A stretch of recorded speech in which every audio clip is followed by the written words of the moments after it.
Skills and spells.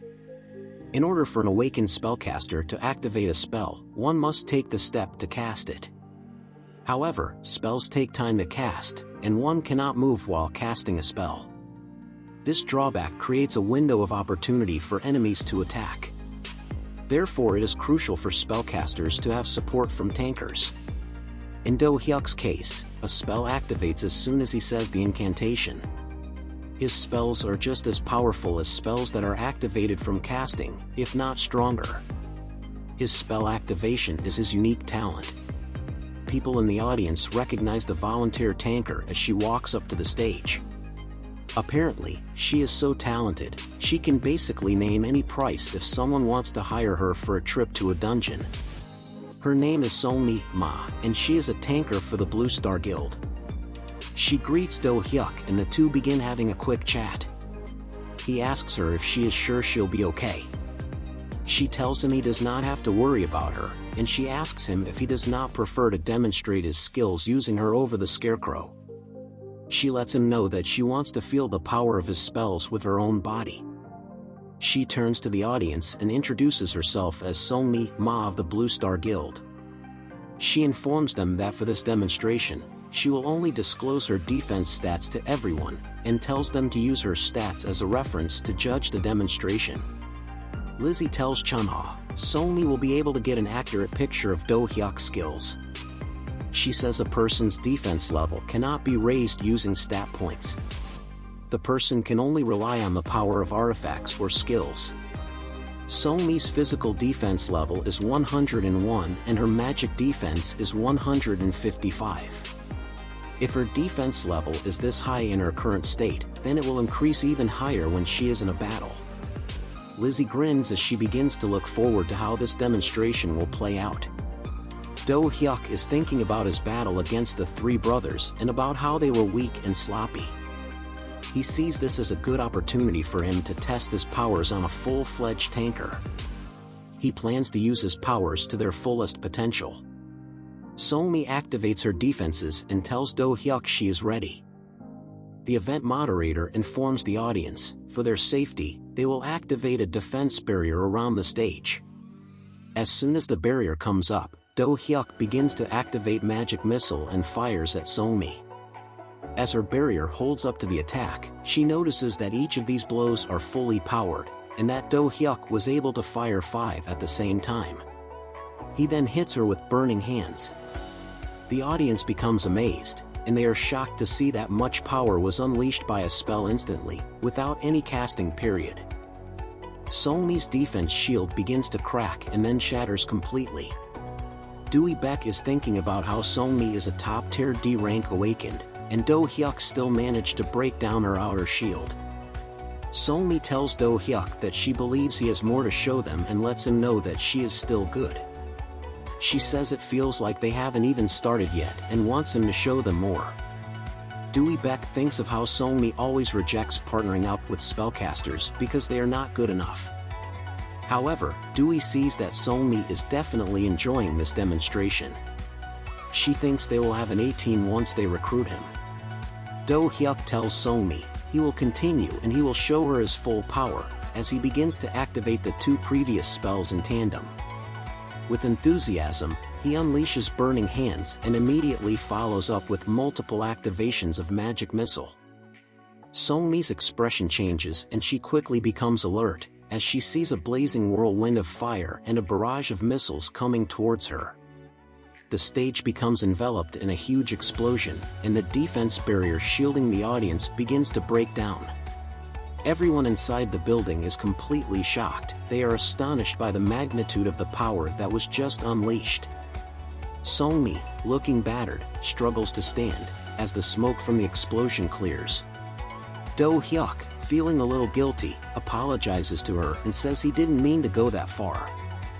She tells him it's okay and she hasn't been honored with such an injury in a long time. He thanks her for helping him, as he leans over to give her an assist. Somi tells him she hopes they can meet again, and they shake hands.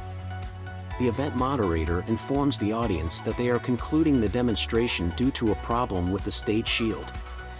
Dohyuk turns to the audience and says he will now state his conditions. He tells them he will not join any guild. Instead of being a guild member, he will be a mercenary for hire, working with the guild as a strategic ally. Inhan Khan of the White Lotus Guild tells him, unless he is joining a guild, they have no desire to invest so much money in him. Dohyuk tells him he can then leave. Inhan Khan gets up and shouts, "What a show-off, acting all hard to get for that one talent," as he leaves with Sun Yul Min. Others in the audience share the same opinion as the White Lotus Guild master. They acknowledge Dohyuk's spells are quite good, but they can't justify spending 100 billion won on him. They also think training a mercenary isn't going to help their guild prosper. After some time, everyone had left except for 2 people. Dohyuk looks at them and says it's just the 2 of them now.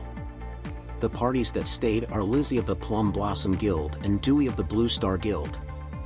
Lizzie asks Dohyuk why they should invest 100 billion won in a guy who is not joining their guild as a member. He explains to them he will still be bound by contract to partner with their guild, and he will still carry out the agreed tasks once he receives the money. He then shows them one of his mini drones, and says he also plans to sell manufactured goods. Their jaws drop when they learn Dohyuk can manufacture products too. Lizzie says she can't believe it, that his abilities are not limited to the spells. She asks him if he is a dual awakened. Dohyuk hushes them, and tells them to keep it a secret between them. Lizzie jumps out of her seat and shouts, "Deal, 100 billion won," and they accept his conditions. She also says to make it a 5-year contract, and says they need him at the Plum Blossom Guild. Dewey Beck speaks up, and says 150 billion won. They will match 50% of whatever the Plum Blossom Guild offers him. Dohyuk becomes an overnight sensation when news about an F-rank rookie signing a 3-year deal with the Blue Star Guild for 150 billion won spreads like wildfire. In addition, Dohyuk has broken the previous contract record amount by 30 times.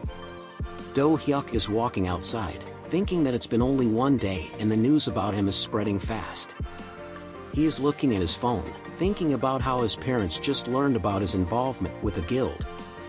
He didn't tell them about his plans, in case they disapprove. He finds out that they are at least not against it. They send him text messages, telling him to be careful and to prioritize his own safety, and that they better not hear any bad news about him. He begins thinking about the new artifacts that he acquired during his time off. A rare grade bracelet that increases wisdom by 35, increases magic by 20, and increases charm by 5. In addition, it increases magic defense by 10 if the wearer bows 108 times at a temple. He found a pair of running shoes, also a rare rank artifact, and a magic rank wedding ring. The shoes increase agility significantly when the wearer is actively moving. The ring increases magic by 25, and it will fully recover the wearer's magic if it falls below 1. He opens his status window and sees his wisdom and magic stats are over 300. He thinks his stats are now comparable to those of a C rank awakened, and thinks he should now focus on acquiring new spells instead of artifacts. Sometime later in the day, Dohyuk arrives at the Blue Star Guild Tower. He stands in the building lobby and hears people whispering about him. A person wants to know what the guild master was thinking, bringing a rookie like that to the guild. Dohyuk picks up on everyone's mood, and he had already expected people to feel discontent about him. However, he can understand where they are coming from, because he just looks like any other F-rank rookie and they haven't seen his skills, like he showed on his debut at the Gangnam Daeus Market. He approaches the front desk and tells the employee that he is here to see the guild master. The employee listens and asks him to please wait. Meanwhile, a man recognizes Dohyuk and approaches him from behind, asking, "Who do we have here?" Dohyuk glances over his shoulder to look at him. The man says, It's the big shot rookie with a fresh contract." 2 people nearby watch, as they are curious to see how Dohyuk will perform. That man's name is Minchel, and he apparently has a habit of picking on rookies to participate in his rite of passage. Dohyuk glances at the 2 individuals watching them when he hears them mention rite of passage. Minchul extends his hand and introduces himself. Dohyuk returns the greeting and shakes his hand. Minchul grins as he holds onto Dohyuk's hand and begins to squeeze very tightly. Dohyuk flinches and realizes that the rite of passage is an aggressive handshake. He thinks it is cliché, and refuses to let him walk all over him, so he secretly reinforces his body with the armor spell. Minchul is confused, thinking that Dohyuk should be reacting to the pain by now. He is curious about what he is. Dohyuk begins to antagonize him. He asks if this is all he's got, and begs him to show him more. Minchul becomes aggravated, he tightens his grip and begins to go full throttle, generating so much force that causes the building to shake. People nearby are beginning to worry and think that Minchul is overdoing it. They look at Dohyuk and are surprised to see him look completely fine. Minchul continues to exert all his strength into his grip. Dohyuk is amused and asks him if that is all, emphasizing that he is asking again. He provokes him further and tells him this rite of passage isn't very interesting. Feeling challenged and offended, Minchul begins to double down and his expression becomes menacing. He tells him he hopes he doesn't regret this. The handshake has now become a raging battle of endurance between strength and resistance. The building shakes violently and the floor begins to crack as the two men continue to battle it out. Moments later, something suddenly strikes Minchul. He becomes incapacitated and falls to the ground. Dohyuk has arrived, and she is irritated and wants to know what is going on. She sighs deeply and tells the instructor that she thinks Minchul needs another discipline training. The man behind her apologizes to her and says it is his fault. He tells her he will make sure Minchul learns his lesson this time. Dohyuk looks at the instructor and wonders if they are like the military and if they train each awakened individually. Dohyuk tells him that she heard he was looking for her and says to let's go upstairs. She is feeling relieved because they had arrived at a perfect time to defuse the situation. Dohyuk looks at her, wondering if his encounter with Minchul was a setup for him to show his powers to the rest of the guild. He comes to his senses and realizes that he is just being paranoid. He answers her yes and thanks her, and they begin walking. Dohyuk and Dewey are inside the Blue Star Guild Master Room. Dohyuk questions about the room, as Dewey puts away her weapon. She tells him, yes, it is the Blue Star President's office and the Guild Master's room. He asks her if she doesn't mind sharing the room with the group president. Dewey asks why not, and says this place is like home to her. She then tells him that she is surprised to see him already because most people are busy spending money after signing their first contract. Dohyuk tells her that he is not in a rush to spend money. He is here to see her because he is looking for a particular dungeon that will help him enhance his skill. Dewey looks in a booklet and asks him about the dungeon. He tells her he is looking for a dungeon with mechanized goblins and he asks if she has seen one like it. She tells him yes, and that they have it on their list as the Mechanic Goblin Dungeon, also known as M. Goblin Siendarim, D731. She says it's an F2E ranked dungeon and the boss monster is a goblin chief engineer. She tells him to take a look and throws the booklet at him. She tells him it is a list of dungeons that she had requested, and says it is a present for him. He asks, for me? She tells him, he signed a mercenary contract with them, and they are here to help him.